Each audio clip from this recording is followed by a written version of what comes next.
All right, it is week 13. This is Triple Play Fantasy. We are here to help you win. Let's make the playoffs. Let's make some money. We'll be right back.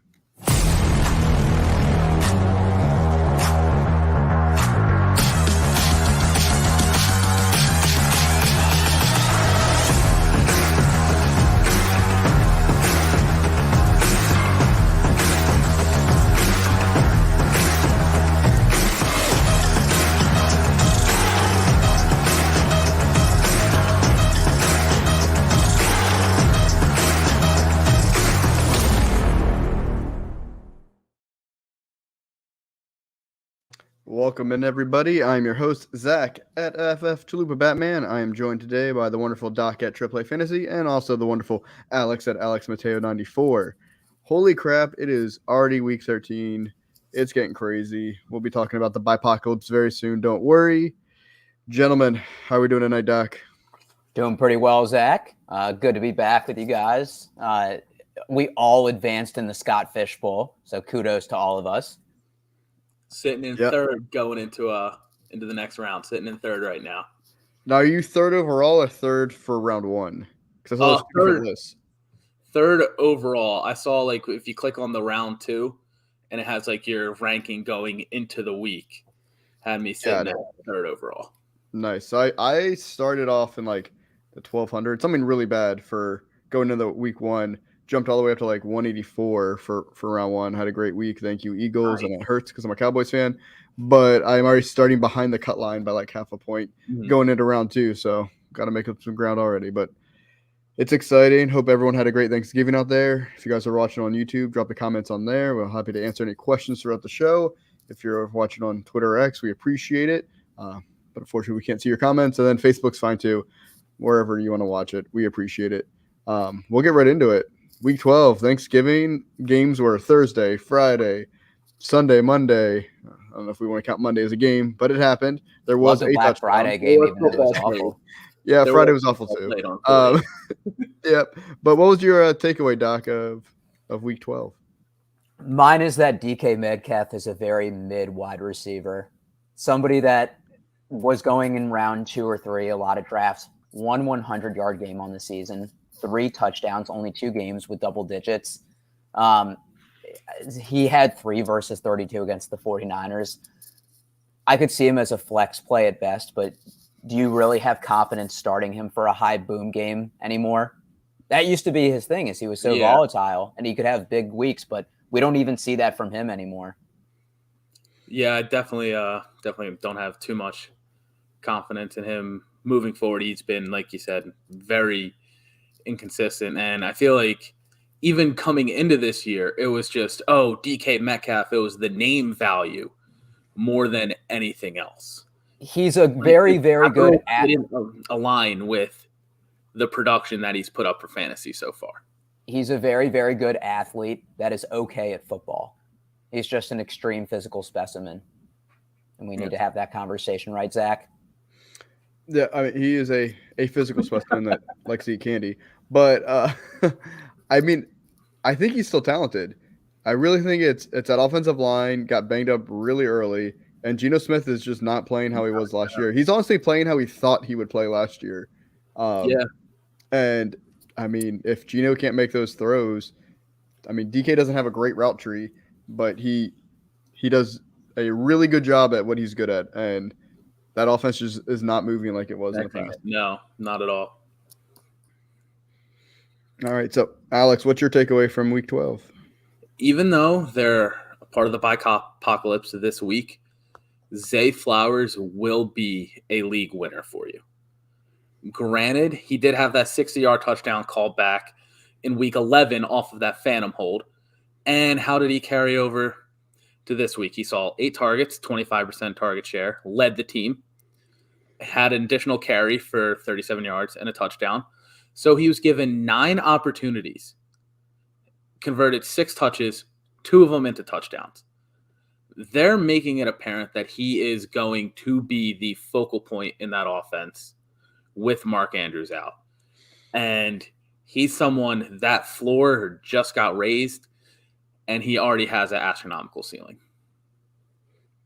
Yeah, no, very talented. it sucks that Mark Andrews is out. But yeah, if they're going to throw the ball, it's probably going through Zay Flowers. Lots of targets. All right, my takeaway for week 12, just injuries are rough. We have no idea where they're coming from. You can prepare as much as you want for your matchups, your playoff matchups. You got to get lucky. Hopefully, your guys survive, and yeah, you gotta be ready to adapt, and hopefully, it works out. And I man, think there's a this lot year, of rough quarterbacks. I think this year more than ever is you need to be active frequently in waiver wires. Like if you got Dak when he was dropped, week after week 4, he was pretty available. Zach Moss. Yeah. In my 12-team league, I have 3 out of the top 12 quarterbacks, and 3 teams need a starter this week, and there are 9 available. And it's sometimes just drafting a position of strength and being able to have depth at that position.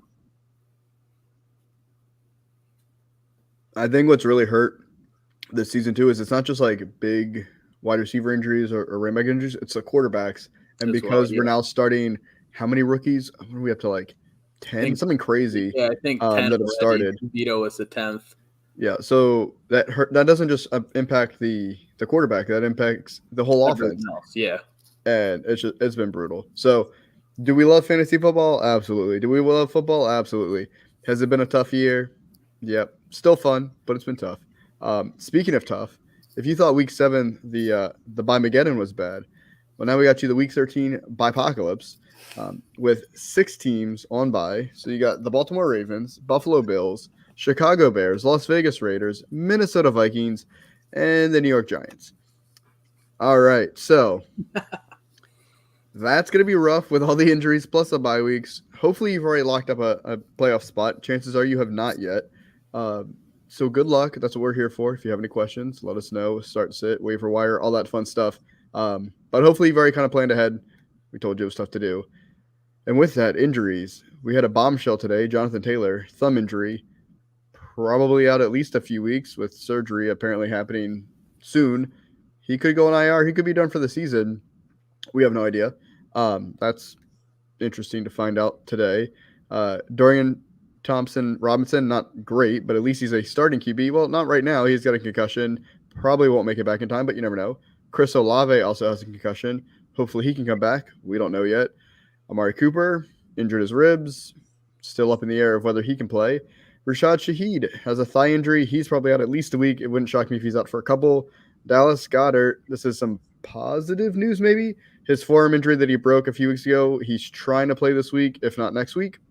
And then Cooper Kupp, who injured his ankle a couple weeks ago, clearly is still not healthy. Yeah. Still looking rough out there. So with Dallas Goedert, if he plays this week against San Francisco, can you start him? I mean, I know we have 6 teams on bye. You got lots of injuries. Are you just going to start him, or are you grabbing somebody off the waiver wire, whoever you still have on your roster? I would be very hesitant to play him. San Fran has 2 very good linebackers, and it's supposed to be another rainy Sunday in Philly.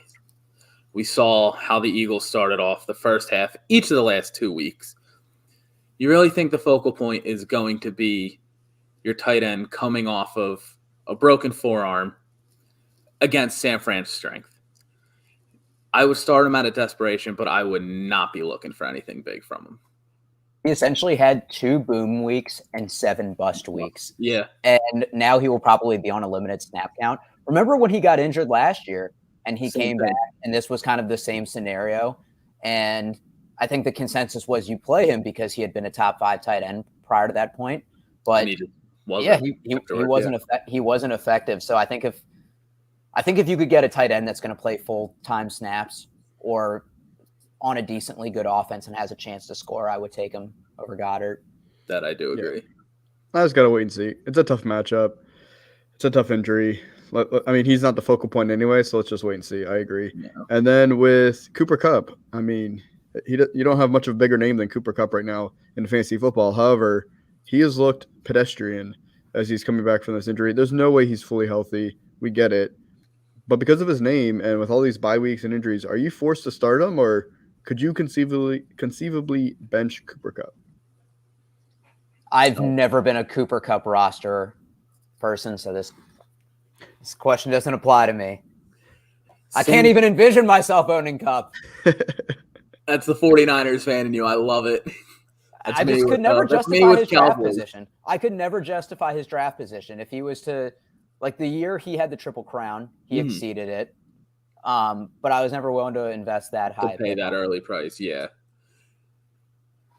It's almost, if you can afford it,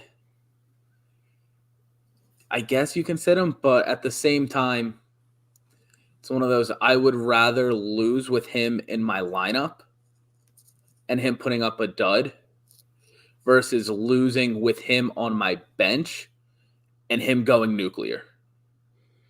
I feel like that's the risk you have to take, especially spending that premium capital on him. I understand. So if you have like a shallow starting roster, you could probably get away with it. If you have a deep starting roster, you definitely can't get away with it. And then who knows how your bye weeks impact you? Like I'm on some, like my home league, I don't have any of my starters on bye this week, just the way my roster fell. They were all earlier in the season, which worked out. And I wouldn't be starting him if I had him right now, because like you said, he could go nuclear. I don't see that happening. Yeah, no, I agree right now. So unless I have no other option that's even like feasible, I probably would bench him, which sounds crazy, but I just don't see how he gives my team any upside. If I'm fighting to get in the playoffs, it's all about upside right now. Yeah, he doesn't have it. It's a desperation play playing him at this point. But realistically, you could have had a receiving core of Cooper Kupp, Chris Olave, concussion. I would be hesitant with him the rest of the year. I believe this is his second one. DJ Moore, third. DJ Moore on the bye. Zay Flowers on the bye. At that point, you're forced to start him. So it's more of like, if you have to start him, you would, but I would not feel very confident. I agree. I would say let's put the caveat on, if you're forced to start him, this is a moot point anyway, you're starting him. Absolutely. If you have other options, I think playing him is playing not to lose, whereas at this point, you need to win games. You need to play to win, and I'd rather bench him and play to win. I agree, Zach. All right. With all that positiveness, we'll move on to hopefully making you guys some money. Normally, I don't start this, but I'm going to start this week because mine finally hit last week. So this is our favorite bet or prop for week 13. Last week, I told you to do the over on Sam Howell's 39.5 pass attempts at minus 105. He had 44. So finally, we got one to hit because I didn't bet on the Falcons or any of those other crazy, wonderful, annoying teams. So this week, we're going to get a little hometown. I'm a Cowboys fan, not my hometown. Dak over 279.5 passing yards at minus 115. They got the Seahawks Thursday night. He has been over that in 4 of 5 games since their bye week.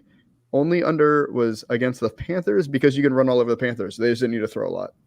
And then my second bet I'm going to throw out there for you all is Miami-Washington. It's the only game that's currently over 50 points. I want to take the under at 50.5 just because it's just good odds of going under right now with how they've been doing the scoring. So, Doc, who's your favorite bet? So for me, I like the Cardinals Steelers under 41.5, and it's the underdog right now. But the Cardinals just put up 14 points at home. Kyler Murray had 2 rushing yards, and it was the only time was the scramble for the touchdown. And maybe reality is starting to set in from football, and he's a little less explosive. So I could see the Cardinals scoring under 20, and I don't see the Steelers, even though they got 400 yards, being as consistent this game as well. So 41, here's what I would do. I would buy points and tease it under like 45.5. Yep, I agree. And before we get to yours, Alex, I just want to get Quinn up here. Thanks for watching, Quinn. He's got a question. 12-man PPR team. He's got Herbert, CMC, ETN, Keenan, Ayuk, Ridley, Taysom Pitts, and Achane on the bench. He's got my trade deadline tomorrow. Any suggestions for the team? Based on your team, I'm guessing you're doing pretty well because you got Herbert, CMC, ETN, Keenan Allen, Ayuk. They've all been scoring pretty consistently. Hopefully, you've been playing Taysom over Pitts, and then Ridley's been a crapshoot, and you've been waiting on Achane. honestly, if you're trading anybody, I'm trying to get out of ETN, and if you can sell high on Ridley, those would be the two people I'm trying to So trade you off. just don't like the Jags. That's basically what he said. Doesn't like the 8-3 Jags. Yeah, it's not that I don't No, like them. It's they've been inconsistent, especially have. ETN recently. He started off hot. It's been inconsistent, and Ayuk put up a goose egg in the first half. Do you Dropped a really think you touchdown. could trade ETN though because of the volume he gets at such a shallow position? If I would need it. I would he's need got a good DMC. trade. Yeah. Correct. I'm not saying to sell any of these guys for pennies. This is like if you can get blown away by an offer, I think you can maybe strengthen your RB2 position a little bit more behind CMC. And I think you can strengthen your wide receiver 3 position a little more instead of Ridley if you're able to make the right deal. I'm not saying you have to. I think his team looks solid and he can compete. I don't know his record or hers. Quinn could be a girl. I don't know their record, but I would guess they have a solid record. I would guess they're making the playoffs, and I'm just trying to strengthen the team. Those where I would see two potential weaknesses. I would just ignore tight end and just go nuts with tight end. I would also try and secure a backup quarterback. You could get Achane for a backup quarterback. No, there you go. He's 8-4, or she's 8-4. So you said ignore the tight end position. If I'm moving ETN, I would almost be willing to move down a tier in the running back and see if the person, I'm not sure if whoever has Hawk, what their situation is. If they're willing to move him and they need a running back, that would be someone that I would absolutely try and target. It's just tough to move Achane right now when he's not healthy. Oh no, ETN. Oh, ETN. Sure, yeah. That's fine because Hawk is on a bye this week, so maybe that manager is desperate for a win, and you could make that move. I like that, but I would say how many good tight ends are out there consistently? 2, 3. Not so many. So unless you go against them in the playoffs, I mean, you're not at a disadvantage by having. I mean, Taysom Hill might be the only healthy Saints left behind Kamara, so he could go nuclear. Who knows? So good luck, Quinn. We appreciate you watching. Hopefully, you win the whole thing. And with that, Alex, what's your favorite bet or prop of the week? So I see the Chiefs and Packers, that line set at 42.5. The Chiefs finally got it together in the second half. They put up over 30 against the Raiders. Jordan Love, since they played the Chargers, has really started to blossom. A 42.5 line, they're saying it's going to be a 21-20 game at the most. So I feel like that's going to hit. And there's a chance it'll hit like early in the third quarter. It's in Green Bay, too. I like that. Yeah. In Green Bay on Sunday night, too. We know Mahomes likes that prime time. Maybe Taylor Swift will be there. Then you got to really go with the over. I don't think she'll be there. I think she's touring right now. But you never know. All right, we got another question before next segment from Shane. Thanks for watching, Shane, over on YouTube. Looking to trade Breece Hall. Targets he's considering are Pollard, Bijan, Pacheco, ETN, but wondering who you think is a good running back to trade for. I would honestly be shocked if you can trade. If this is redraft, I would be shocked if you can trade Breece Hall for any of these players. I would try Pacheco if you could get Pacheco. Yeah, he's probably your best chance. I would love Bijan. He's just got a great matchup the rest of the way, really. But after he just had a good game, I doubt you're going to get him. I would be fine with trying to get any of these guys for Breece Hall. And I love Breece Hall. It's just that offense is just dead in the water with all the offensive line injuries, the quarterback mess. I mean, Breece Hall is one touch away from a massive play, but it feels like he just gets a flag every time he does it. So any of these guys I would go for. Honestly, I would look at anybody in the top 24 right now in your rankings, see which one you like. If they're low enough, add in another little sweetener, maybe a wide receiver 3 in there, wide receiver 4, just with some upside. I'm just not seeing it for. And I have Breece Hall on my home team. I'll be starting him. I get it. I'm just hoping. It's all hope right now. I think Montgomery would be a very realistic. I like Montgomery, yeah. You may still have to give a little more, but Monty has been good since he came back. Dan Campbell has already shown he's not going to go away. So that's the type of guy that I would be looking for. It may cost you another fringe receiver, But at this point, Montgomery still doesn't have the name value. And Pollard, Bijan, and Pacheco are all coming off of good games. So that would be something I would try and go for. I feel like Derrick Henry is never a sexy name to talk about, but he's consistent and as durable at the running back position as you can get. And I'm not saying people would sell him for pennies on the dollar, but since he's saying Pollard, Bijan, Pacheco, Etienne, somebody that you could get a good production for and maybe not pay that premium.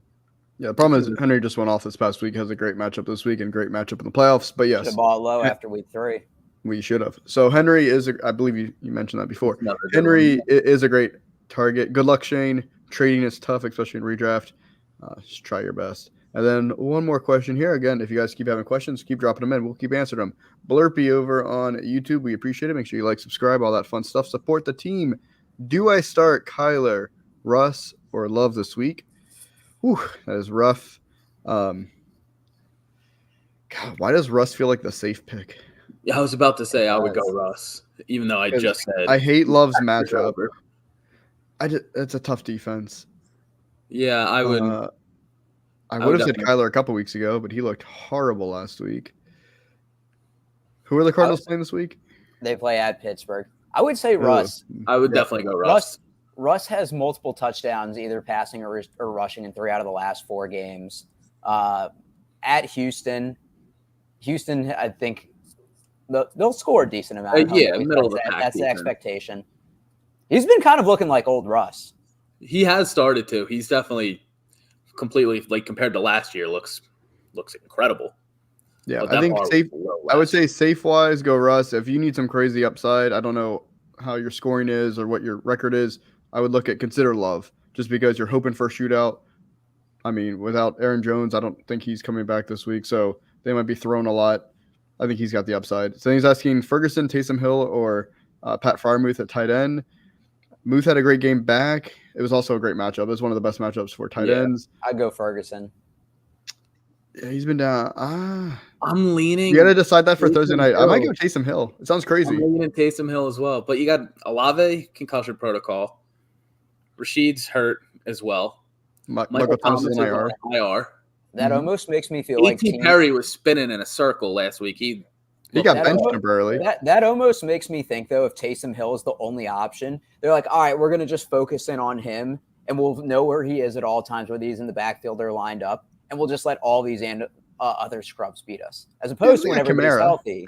Yeah, I feel like they would make Kamara more. I could see the Saints scoring like 10 this week, and then nobody's really worth it to play. Well, that's why they're asking us, because it's a tough decision. Yeah. All right, so you got one Ferguson, you got 2 Taysom Hills, and then Blurpy has a follow-up question. Love the questions. He could also pick up Zach Moss, do it. But his running backs are Pollard, Etienne, Rashad White, and Henry. He can start all 4, or does he start Moss over any of them? I would start those 4. I would also pick up Zach Moss, so no one else in your league can have him, and you just let him sit on your bench. You might need him next week.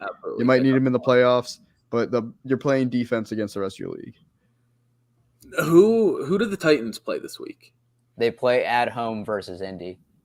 Oh, never mind. I was about to say that's one you can make a good case for.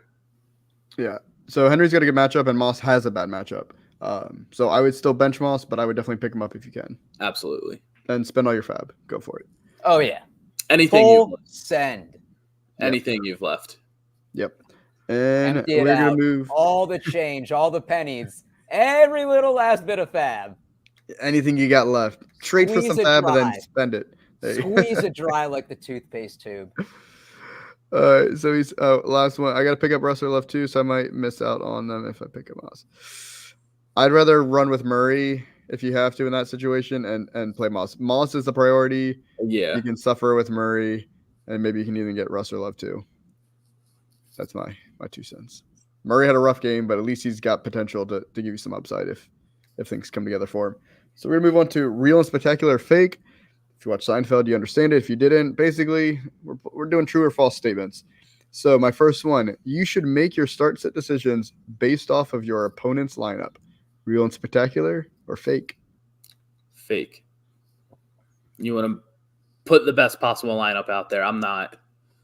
I was making kind my of lineup decisions based off of theirs. That was very confusing. Now, confused by the question. Now, if you're up by 1 point going into Monday night and you only have your defense left, then that's when I would almost consider taking them out. But no, I wouldn't let my opponent's Eric's lineup affect my 1 o'clock slate games. By the question, I meant let's say you're going against Dak Prescott and I have Brandon Cooks. Am I deciding not to start Brandon Cooks so that way you don't get those points too, or do I start Brandon Cooks to force hopefully get those points from you, that kind of thing? That's what I mean by that. If you're that's making icing on the cake, but like Alex said, you do your best. You want to put yourself in the best position to score points. I agree. Completely ignore your opponent's lineup. Just start your best roster, whatever you think it is, and it'll all work out if it's supposed to. I just hear a lot of that, so that's why I wanted for us to get our opinions out there on it. My next one, other than the trophy, it is more impressive to finish first in the regular season of your league than to win the championship. Real and spectacular or fake? I'd say real and spectacular. What else can you brag about coming in second? Yeah, it takes more skill getting to the playoffs than winning the championship because you're navigating the 12 to 15 weeks. Let's say get to the playoffs, your quarterback gets hurt in the second round. You're done.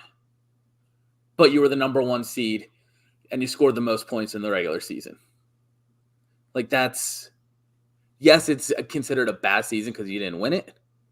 But you had a really good regular season, and the best team ended up not winning it. It was the healthiest team won it. I have a couple side bets with people in my leagues, and the side bets are actually for more money than the league buy in itself, and it's who scores more total points in the regular season. And it's then a truly better thing. Okay, if you lose somebody for a bad week, or you have somebody for the season, or you have a bad week, you can balance it out over the long haul to say I managed my team better. Absolutely. So I'm gonna give 2 answers because I'm gonna. Oh my gosh! This is my question. Classic Zach. So, in one season, I think it's still more impressive to win your championship. You got the trophy. I don't care how you got there. I don't care what the circumstances were. You got lucky. That's great. That's wonderful. The trophy's on your shelf. That's more impressive because if you didn't get the trophy, you're like, well, hey, honey, I was number 1 in the regular season. I didn't bring. But now you're changing the wording to your question. I didn't. I just asked what's more impressive. But now, where I really agree with you guys, if you're looking over, let's say you've been playing fantasy for a while, if you're looking over several seasons and you're consistently making the playoffs, I think that is more impressive because I think that does take more skill and that takes more luck out of it. So, for me, I'm gonna humble brag. In my home league, I went 7 years in a row making the playoffs. I still have not won the championship in my home league, and it kills me.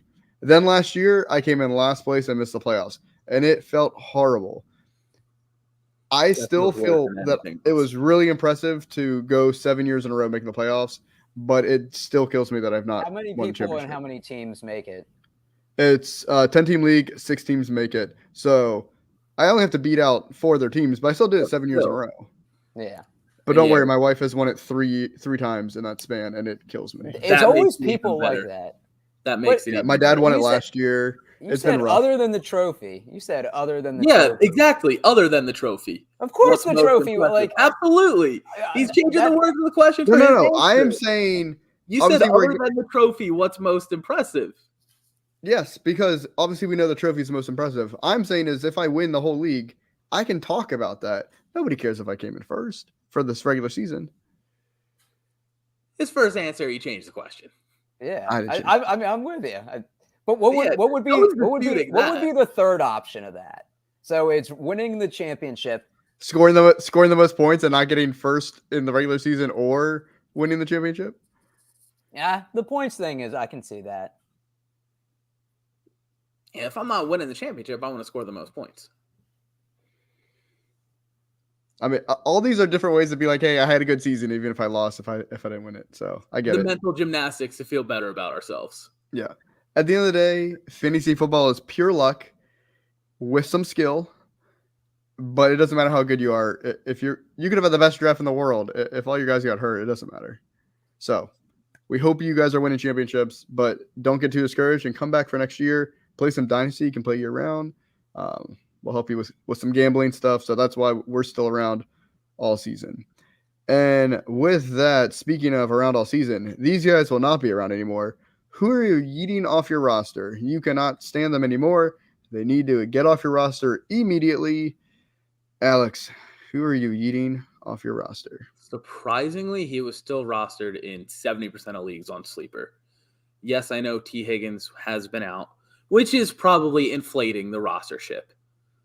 But Tyler Boyd, he's had one game in the top 30 in the last 4 weeks since the bye. Higgins, there's a chance he comes back this week.